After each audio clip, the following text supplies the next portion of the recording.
awit muna tayo sa Lord. Bago tayo mag-start, no? Para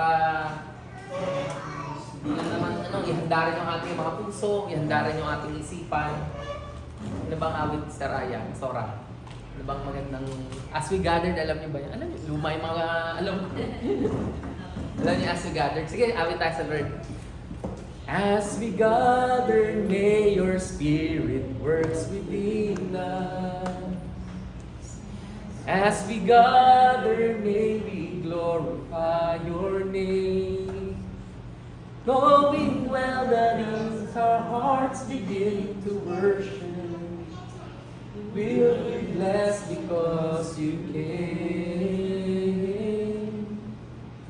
We'll be blessed because you came. As we gather, may your spirit works within us.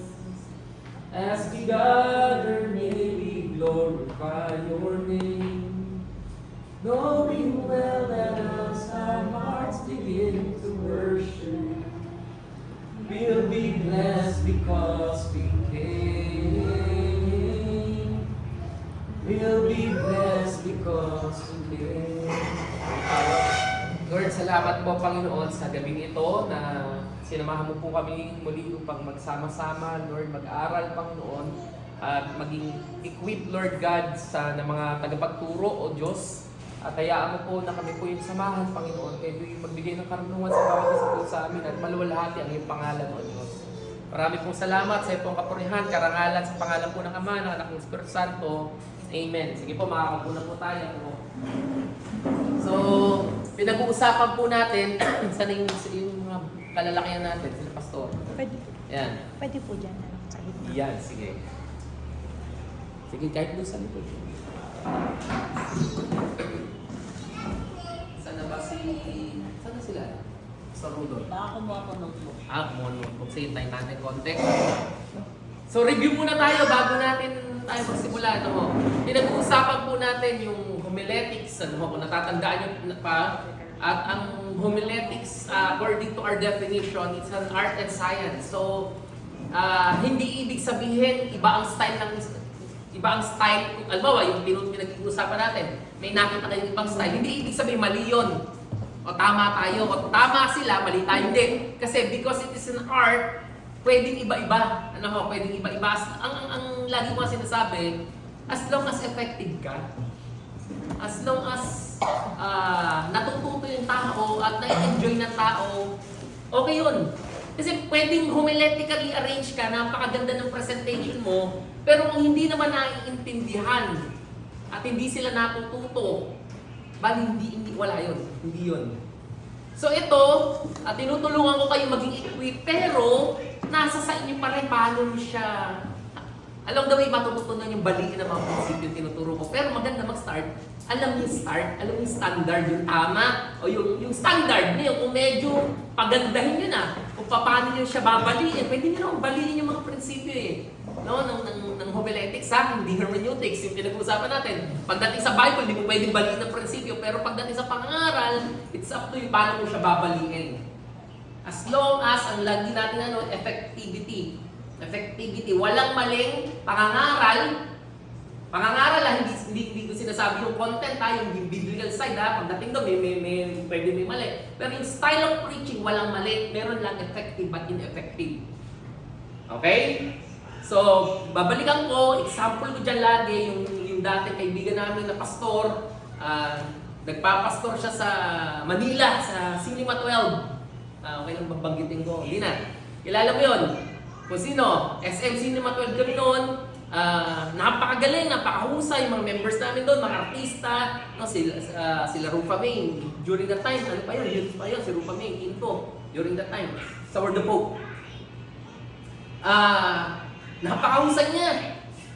Tapos may inimbitahan kami speaker. Magaling yon, pero nung dinala namin siya doon, medyo parang nagkalat. Sabihin natin nagkalat. Dumating sila, kasama yung ilabang mga leaders niya. Nakalimutan ko na kung saan siya probinsya. Proud na proud yung mga members niya. Siyempre parang yung pastor namin nasalita sa sinyan, yung parang gano'n. So, pero kami, nung nakikinig kami, alam mo yun, yung parang sana naghanda siya, sana, alam mo yun, yung mga ganon. Kasi parang ako ang nahihiya for him. Nahihiya ako for him kasi yung ibang parang, ano ba yan, yung mga ganon. So ako nahihiya for him kasi malayo, ano.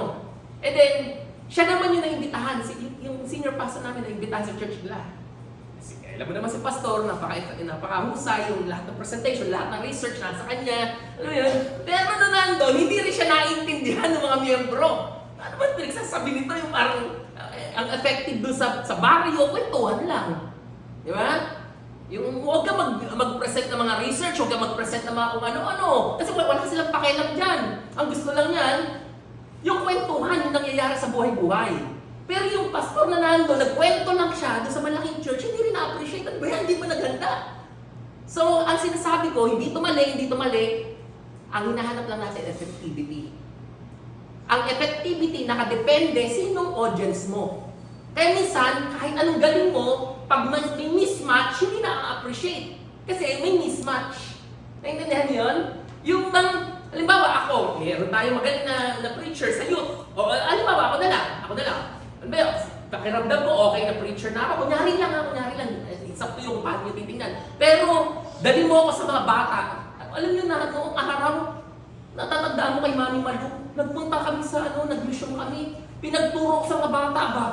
Bago ko nagpunta doon, BBBS yun eh. Kami magbabarkada, nagpunta kami doon. Bago pa ako magpunta, ready ko na yung lesson ko, napakaganda. Talagang presented kung paano ko i-present. HBLT pa yung ginamit ko nun eh. Hook, book, look, talk. May mga formula pa ako, may mga ganun pa ako. Pagdating doon, yung mga bata ko, umakit sa ganyan. Wala ako naggawa, hindi ako nagturo. Ang goal ko, hindi na magturo. Walang madisgrasya kasi may sumasampa dyan. Tapos may nahangat na kalaro. Alam niyo, hindi ako effective. Pero meron naman, siya napaka-effective. Napapasunod yung mga bata. Alam niyo, yung sabi niya, kanya-kanya tayo ng giftings. Naiintindihan yun. So, again, babalik ako. Ang homiletics is an art and science. Pwede mong, it's up to you. So, tuturuan ko kayo, pero hindi ibig sabihin ito na to. Pwede nyo siyang baliin, pwede nyo siyang it's up to you. Kung paano ang mahalaga lang, effective tayo. Napapansin nyo ba nung nakaraan? Di ba sabi natin, kung makatanda nyo, hinihinga ko kayo ng topic, natatanda nyo pa?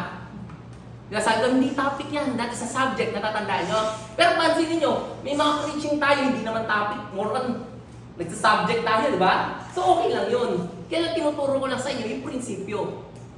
Yung prinsipyo. Okay? So doon muna tayo, at yung basic, then kung hindi tayo natututo, pwede na natin balikan. Ang mahalaga lang effectivity. Okay? May tanong kayo bago tayo mag-start? Wala. Okay. Balik tayo. Sige lang, para lang malinaw, ha? Give me a topic, again. Review lang to, kasi importante to. Topic, malinaw na sa atin kung anong topic at subject. Example. Miguel, subject, example ng topic. Nakalimutan na. Ito, lab. Subject siya o topic? Subject. Yun, naiintindihan nyo na. Magtanong ka, yun ang topic, okay? At ang topical sermon, balik-balikan lang natin, it doesn't require text. Wala siyang teksto, to be honest. Ang topical sermon, it doesn't require a text. Bakit? Kasi wala siyang teksto. Ang cover niya, entire Bible. Kaya topic, it begins with the topic, kaya siya, ang kinukuhanan niya, entire Bible. Pero dapat, biblical na sasabihin mo. Anong sinasabi ng entire ng Bible doon sa topic mo? Kaya siya topic, it begins with the topic. Iba naman ang textual, papasadahan mo lang ng konti, later pag-uusapan natin yan. Ang textual, it begins with the text. Hindi siya na, yung text provides the topic. Yun ang textual sermon. Yung text ang nagpo-provide ng topic. Okay, ang expository, iba naman. Ano yung sinasabi mismo ng teksto o ng paragraph or ng chapter na pinag-uusapan or ng book. So, yun ang kaibahan niya. So, balik tayo. Nandun na tayo sa developing main points into subpoints. Natatandaan nyo? Parang hindi Tagal kasi natin nakita.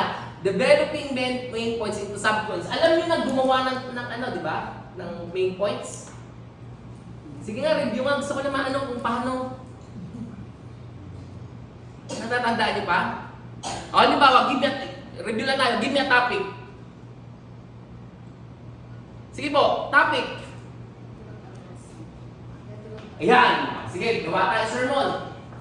The truth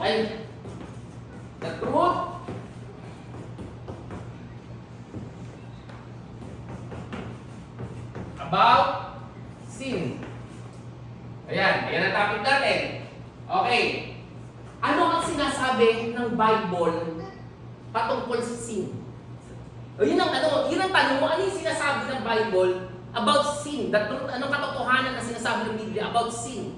Sa entire Bible, pwede kang kumuha sa Old, sa New, o sige ano?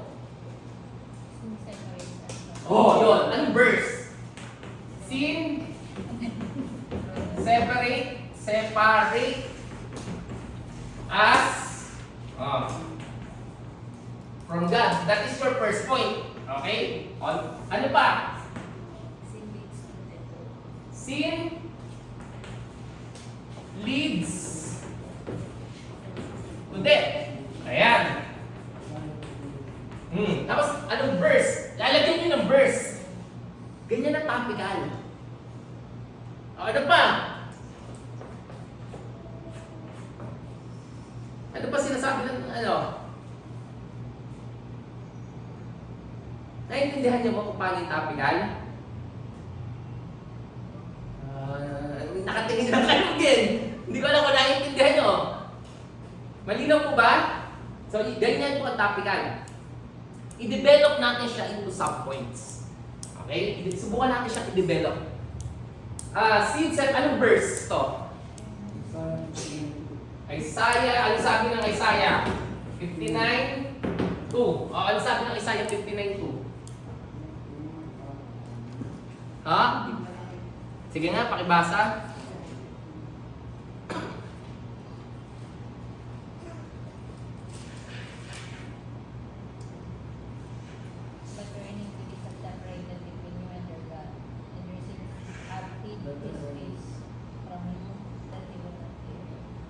Ang iyong kasalanan ang naghiwalay sa iyo sa Diyos. Ano pa 'yon? And your sins have hid his face. Okay. And your sins hid his face. So, susubukan natin i-develop into subpoints. Okay. Sin separate us from God. Tandaan niyo lang itong second na. Paano mo i-develop yan? Into subpoints. Okay. Paano mo i-develop yan? Paano mo titilag-tilarin yan? It's up to you kung paano. Discarte nyo yan. Lalabas dyan ang personality mo. Pero ako, ganito ako magtilag. Okay? This is my personal style. Pero pwede hindi ito ang style nyo. Kung ako yan, I always start with the verse. Ang letter A ko lagi, kung ako, text discussion ako. Dinidiscuss ko kung ano yung supporting verse ko. Bakit? Para makita nila yung sinasabi ko, ano yung basis ko. I always start with the verse. I-discuss ko to. Pwede hindi ka dyan magsimula. It's up to you. Sabi, paano mo. Pero ako, for me, I always start with the verse. Bakit? Para pag sinabi ko to, yun yung verse. Pwede kasi yung iba sinasabi lang to. Pwede naman yun, wala namang problema. Pero ako, dinidiscuss ko to para naiintindihan nila biblical to. Naiintindihan nyo? Kasi pwede ka magtuloy-tuloy, pero anong basis mo? So, sa akin to, this is my style, I always start with the verse. So, paano? Ano yung text discussion? Ang letter B ko, sa akin lagi ako, illustration. Ganito ako mag-outline. Illustration. Ang letter B ko. Ang letter C ko, ABC lang ako lagi. Ang letter C ko, either facts or again, discussion, truths or discussion. Ayan, mga ganyan. Depende. Papakita ko sa inyo. Discuss natin to. Lagi ganito yung outline ko. Text discussion, illustration, facts, or kung ano man. Basta mga discussion ulit yan. Halimbawa, Sin separate us from God. Ano sabi ng verse? O pwede mong pwede kang magsimula, next discussion, sabi ganyan, sin, Sin have separated you from your God, and your sins have hidden His face from you. your sins have hidden. His face from you. Okay. Next discussion. Pakita mong ang mahalaga, ang magiging punto mo, ito. Papakita ko sa inyo. Ang una, magsisimula ako, titingnan ko lang paano yung style ko to pwedeng hindi ganito yung style nyo. Magsisimula ako, kung ako yan, man was created by God. Kung ako yan, layo yata, pastor. Wait lang. Man was created by God. So originally po, ang tao ay nilikha ng Diyos, kasama ng Diyos, kawangis ng Diyos, mahal ng Diyos. So ini-establish ko yung katotohanan na ang tao at ang Diyos magkasundo.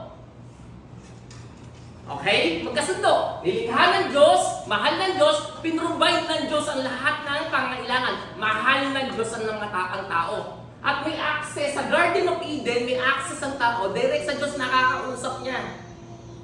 Okay? Number 2.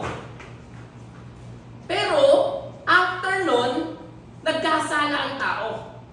In fact, nung yung fall of man, yung first man nagkasala, bla bla bla bla, kumalat ang kasalanan sa lahat. Kaya ngayon, lahat na ng tao diniklara ang makasalanan. Romans 3:10. Pwede ka maglagay dito ng supporting verse. Do ito yung pinaka-main verse ko dito. Pwede ka naman maglagay dito. O Romans 3:10. Lahat nagkasala, walang matuwid, wala kahit isa. Dahil lahat nagkasala, yung kasalanan ngayon ang umahadlang sa iyo at sa Diyos. Na-improve ko na yung point ko. Dahil nagkasala ang tao, wala na yung direct access ng tao sa Diyos. In fact, ang kasalanan natin, ang nagiging hadlang ay hindi pa rin naririnig ng Diyos. O tapos, illustration mo. Pasok ka, na-improve ko na to sa text discussion ko. Napatunayan ko na to, na-establish ko na to. Paano ko gagamitin ng illustration? Dadagdagan ko. Okay. Gamit ka ng mga modern story. Yung makakarelate yung tao. Either current news, yung interesado sila. Again, sino ba audience mo? Pag ang audience mo, nasa bundok ka, gamit ka yung mga nakikita nila. Bakit effective si Jesus? Kasi yung mga sinasabi ni Jesus ako, the kingdom of heaven is like fig tree. Yun nakikita nila. Pag sinabi ni Jesus, the kingdom of heaven is like a gumamela. Ano yun? Hindi magiging interesado ang tao. Alam niyo paano magiging interesado ang tao? Gamit ka ng illustration na nagkakaintindihan kayo, yung makaka-relate siya. Okay, anong sinasabi natin? Balik tayo. Sin separate us from God. Sin separate us. Pwede kang ng story mo. Testimony. Kung may narinig ka ng kwento. Research. Point. Pwedeng song, or whatever. Halimbawa, bibigyan ko ng kaya halimbawa. Si Matt Redman. Alam niyo yung kantang Heart of Worship? Ayan. Bigyan ko kayo ng background. Si Matt Redman, yung kumanta, alam niyo ba paano na-compose yung Heart of Worship? Alam niyo? Hindi. I'm coming back to you. Sikat na sikat yun. Si Matt Redman, tumutugtog sila sa church. Magagaling sila. Yung banda nila. Dumating dun sa time, sa sobrang galing nila, performance na lang. Wala nang spirituality. Yung parang magaling na lang. Tapos, DNA sila. Hindi ko na alam. Nakalimutan ko na. Tagal na kasi nito. Nasa nasa power chart yun. Yung dati yung kinuwento niya, yung testimony niya. DNA sila ng pastor. Nagalit sila sa pastor. Ano naman to? Kami lang yung magagaling dyan. Bakit kami gagawin? Ganyan, ganun. Nagmalaki sila. Umalis sila. Dumating doon sa punto, tumutugtog na sila sa mga banda, sa mga labas. Basta performance nila, magagaling sila tumugtog eh. Isang araw sa pagtugtog ni Matt Redman, sabi niya, ang layo ko na sa Lord.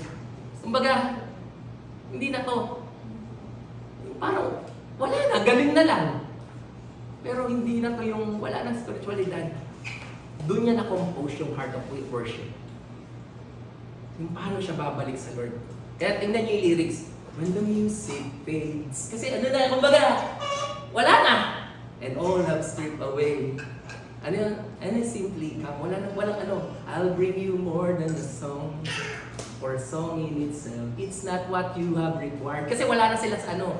Hindi na yun yung parang required na kakanta sila, magpe-perform sila. It's things that I'm coming back to the heart. Doon niya na-compose yun.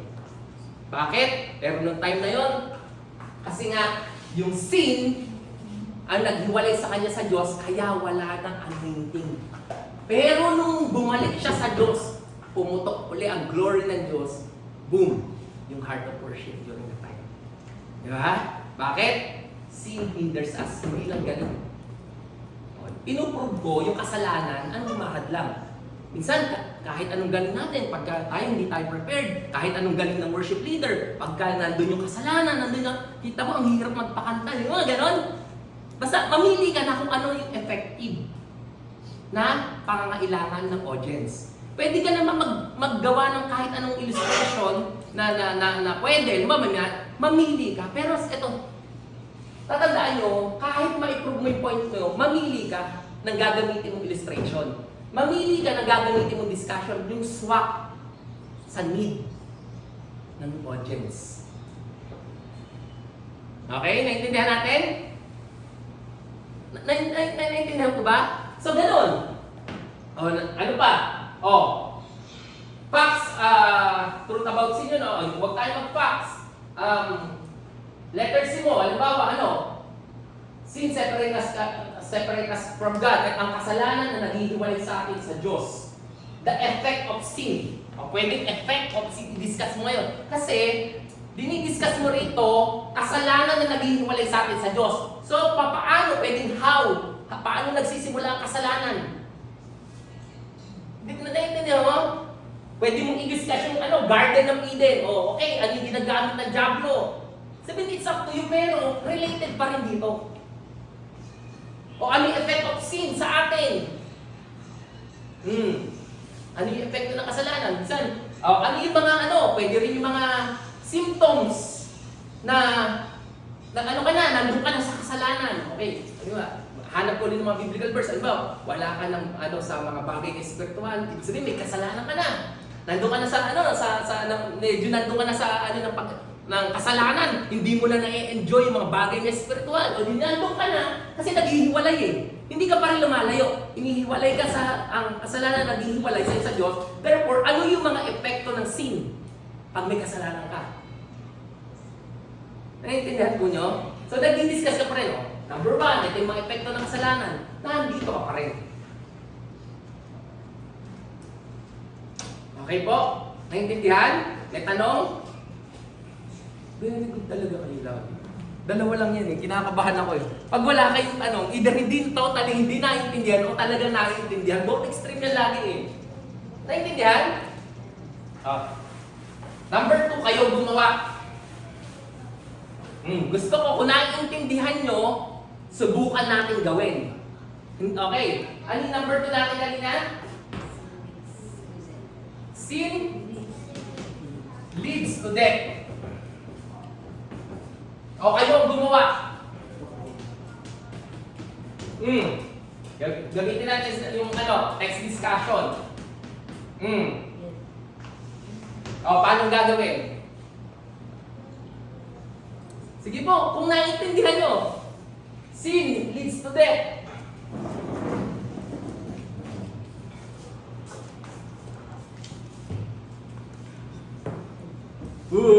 Ano po?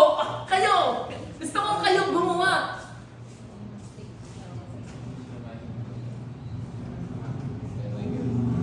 Paano? Anong gagawin natin? Anong verse? Romans 6:23. For the wages of sin is death. Okay. Anong natin?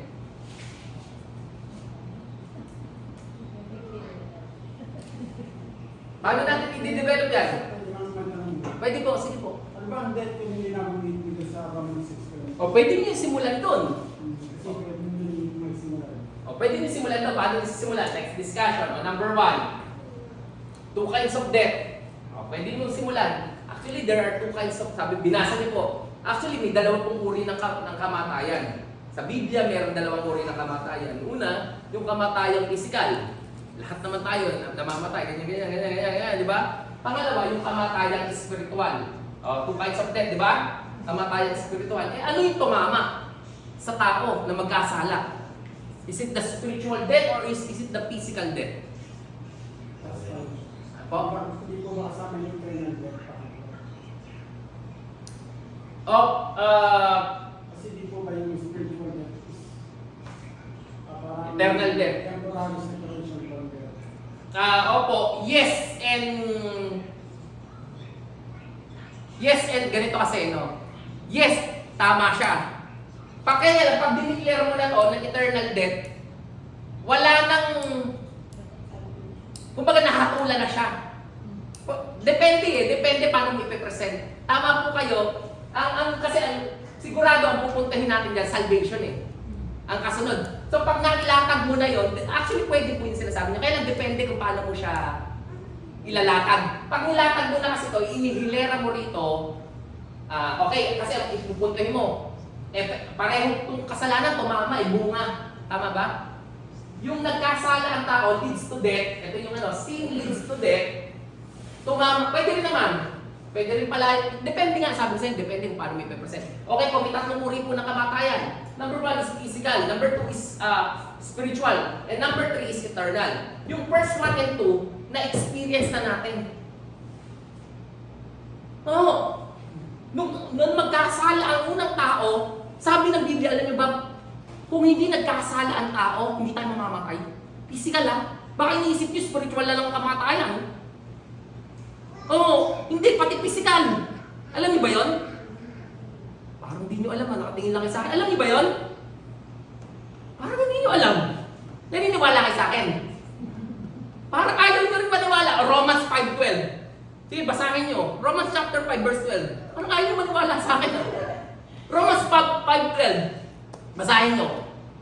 Pumasok ang kamatayan dahil sa kasalanan. Kung walang kasalanan, walang kamatayan. Kaya lang may death, tandaan nyo, kaya may death because of sin. Pag walang sin, walang kamatayan, mabubuhay ang unang tao. Ng forever and ever. So yung hindi...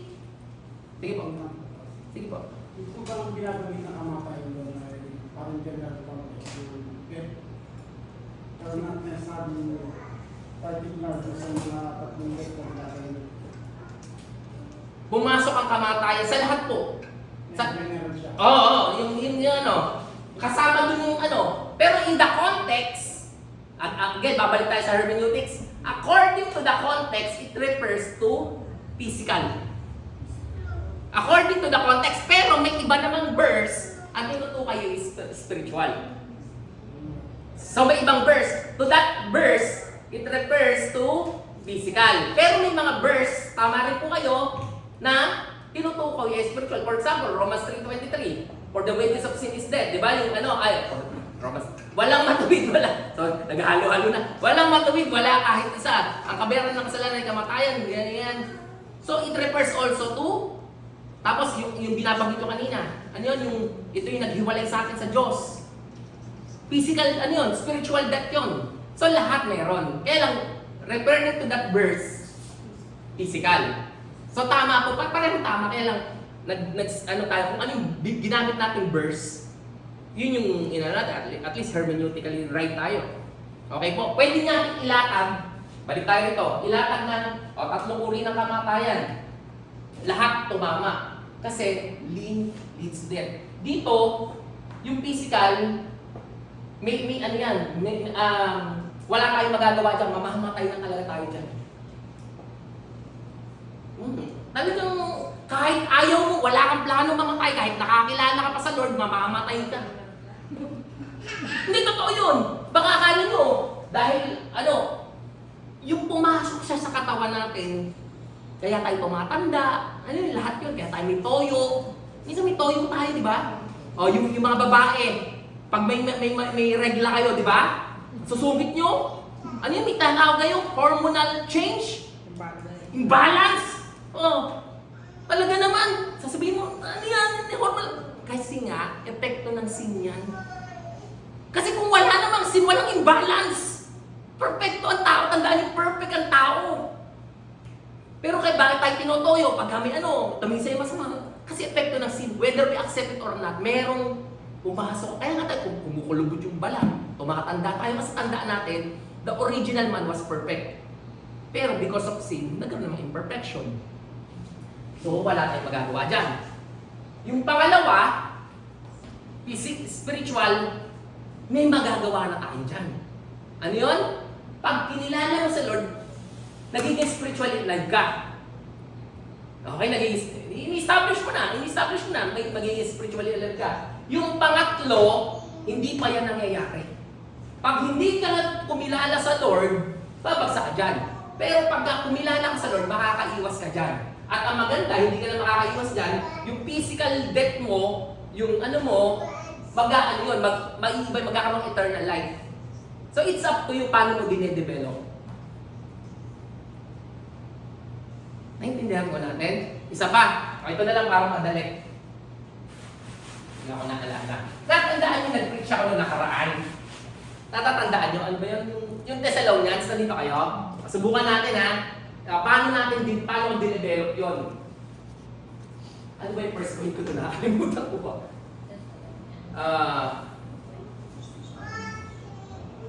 Ano ba yun? First. They understood the gospel. Yun. They understand the gospel they receive. Yun. Simulan natin yan. They understand, actually textual kasi yan. Pero, makita rin natin, they understand the gospel. Ayan yan ang first point ko. Tingnan nyo paano ko dinevelop. Alam niyo na, basta they understand the gospel. Gospel ang pinag-usapan dyan. They understand the gospel they receive. Ang letter A ko dyan, ang letter A ko dyan, they understand the gospel. Nagsimula ako doon dahil textual yun. Inano ko yung verse 6 yata yung kung di ako nagkakamali. Yung verse 6. Okay, ibig sabihin, pinapatunayan ko, doon ko hinugot yung verse. Okay lang? Doon ko hinugot yung verse. Saan ko kinuha to? Verse 6. Yun. Para pinapatunayan ko, biblical yung sinasabi ko, hindi invento to. May basis na sa Bible. Tapos, ko siya, dinaisect ko siya yung pinakita ko. Dahil ang proof, ang gusto kong patunayan na kaya makatagang pananampalataya nila, naiintindihan nila yung gospel. Yung verse 6, ano yung sabi ng verse 6? Ano yun? Pakibasa nga, 1 Thessalonians chapter 1. Sabi ganyan, they received the gospel, they experienced severe suffering. Ayan, nakaranas sila ng katakot-takot na paghihirap. Gayon mataglay nila ang kagalakang bunga ng Espiritu.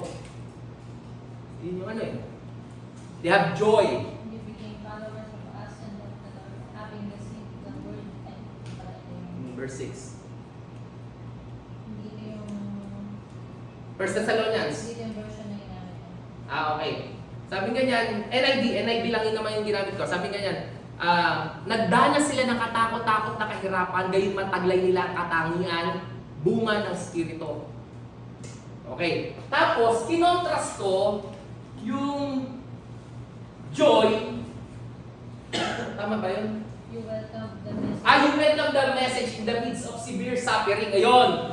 Dinefine ko kung ano yung salitang welcome, tsaka suffering. Definition. Pinaglabang ko sila. Pinag-contrast ko sila. Okay? So, una ko, yung compare and contrast. Ang first point ko, compare o contrast. Ano ba tawag? Contrast ay yung welcome, tsaka suffering. So, Ang ibig sabihin ng welcome, di ba? Yung parang masaya-masaya kang tatanggapin. Natatandaan nyo, ibig sabihin ng suffering, dinefine ko siya, yung matinding kahirapan, yung parang pinapatay. Ngayon, magkasalungat talaga yan. Iwa-welcome mo ba yung suffering? Siyempre hindi. Pero bakit welcome nila? Because they understand the gospel.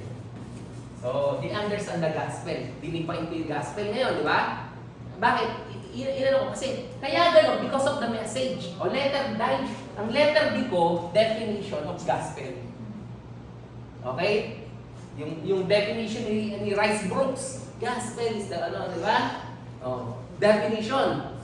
Yung letter C ko, pag pinasin nyo, how they understand the gospel. Di ba? Natatandaan yun? Paano nila paano, di ba? Matatagang pananampalataya ng mga taga-Thessalonica. Kasi naiintindihan nila ang gospel. Anong pagkaintindi nila sa gospel? Number 1, di ba? Sabi ko, gospel saves. Natatandaan nyo, gospel saves. Sabi ko, kaya sila, kasi ayaw nilang gatawan kasi ito yung alam nila nagligtas sa kanila. Na hindi nila binitawan to kasi ito yung pag-asa nila sa langit. Ito yung nagligtas sa kanila. Tapos, halukayin mo pa, Greek mythology, hindi ko na binanggit sa inyo, haba. Pero, according to the Greek mythology, sila Hades, during the time ng Roman Empire, sila Hades, walang nakakapunta sa langit, kundi gods lang, yung mga demigods, mga ganun. Sa kanila, kahit tao ka, pwede kang pumunta. Ito yung pag-asa mo, hindi mo bibitawan. After nyan, number 2, gospel continues. Natatandaan nyo? And then, number 3 ko, gospel shared. So, nandun pa rin ako. So, ganyan ko siya dinevelop.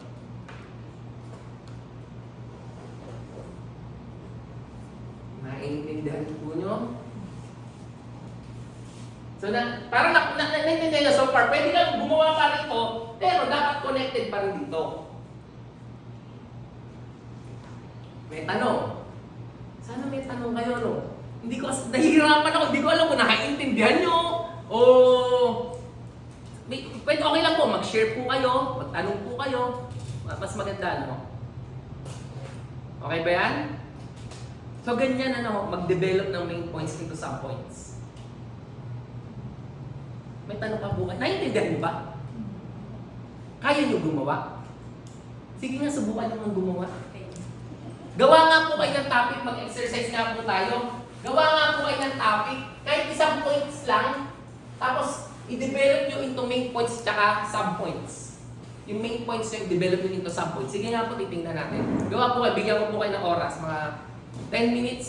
10 minutes. Isang point lang isang point lang. Topic, tapos ano yung supporting verse nung isang first point nyo, ano yung supporting verse, tapos i-develop nyo po. Tingnan natin.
Tapos na po. Sige lang. Tapos tingnan natin ha.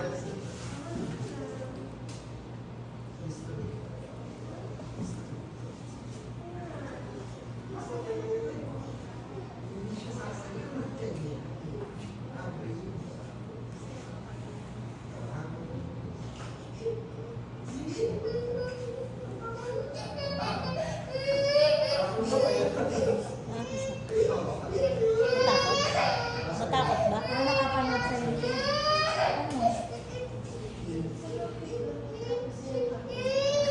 Ano? Wala akong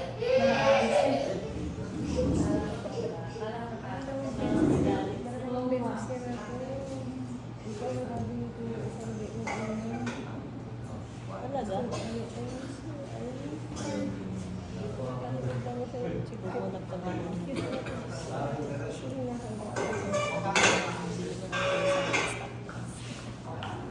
Bagay, bahala kayo paano siya.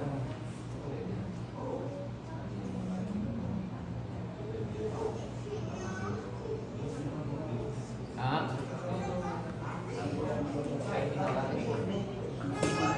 Ah? Ano? Ay, partisan. Hindi nyo nalilin, di ba?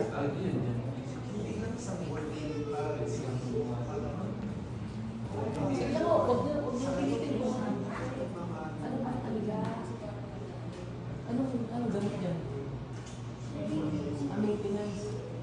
Tapos rest lang din. Nakainom mo, hindi mo. Rest mo na lang. Tama. Para mahaba pa may matututo pa kayo, mahalagay yung sarili mo kayo una. Hindi kayo magagamit ng Diyos pagka may sakit na kayong ano. Intindihin niyo muna yung sarili niyo, marami pang pagkakataon.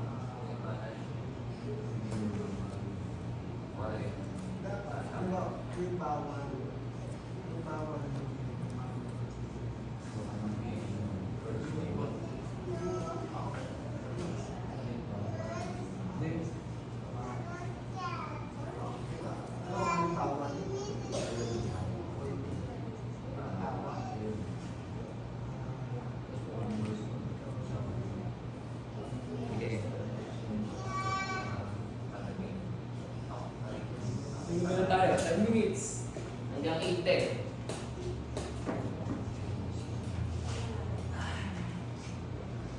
Okay yung operation natin. Okay na.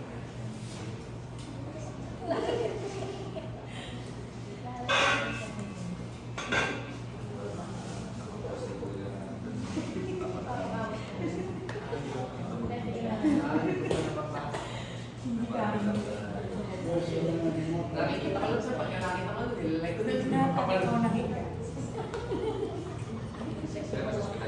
Nasa hospital lang, pero at least ano siya. Parang ba yung dapat putulin yung soto. Bulok ngayon, yun ang ganyan ang expect nila. Nasa US pa siya, alam nila yun. Kaya ang ginagawa niya ayaw yung pagpa-office kasi mawawala yung boses na lang. Yung pinaka-ano niya, kaya wala nang gagawa. Hindi. Isa pa rin. Oo. Ayun, ano dati, meron na ng maliit na percentage kung ano, on-call yan. Ano na talaga? Tanggalin lahat. Ang gagawin mo, putulin dito, putulin dito. Well, pagdala nyo na lang, lalaki. Meron ka na. Otherwise, wala siya kahit soup. Pwede naman. Wala siyang magagawa kundi pero halimbawa sa isang case niya, may nakikita pa 10%. Hindi tinira dito. Kasi iba rin boses niya kaya hindi siya binumas dito. Nakita sa akin parang post. Dito lang ito lang yung tinanggawasan. Hindi tuwasan.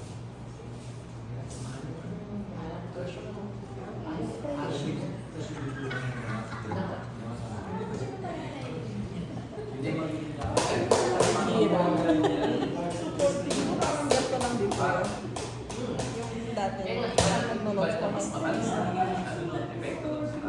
gagawa ko sa sarili niyo. Mabilis lang lahat ng magdumi. Mabilis kayo yung pagkain. Oo. Yung pagkaprocess dapat yung lahat.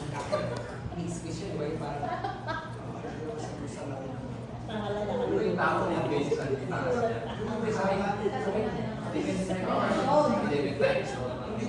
Turbo dito, rin buo ng loob. Wala ka rin tao. Yung una, hindi ko na kasi pag-ayos ka.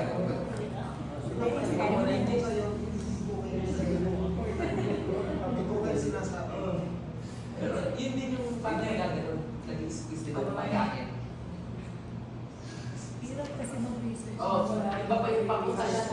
Hindi, ang pag-connected siya sa intestine. Di ba pag hindi mo na ito sa gusto mo,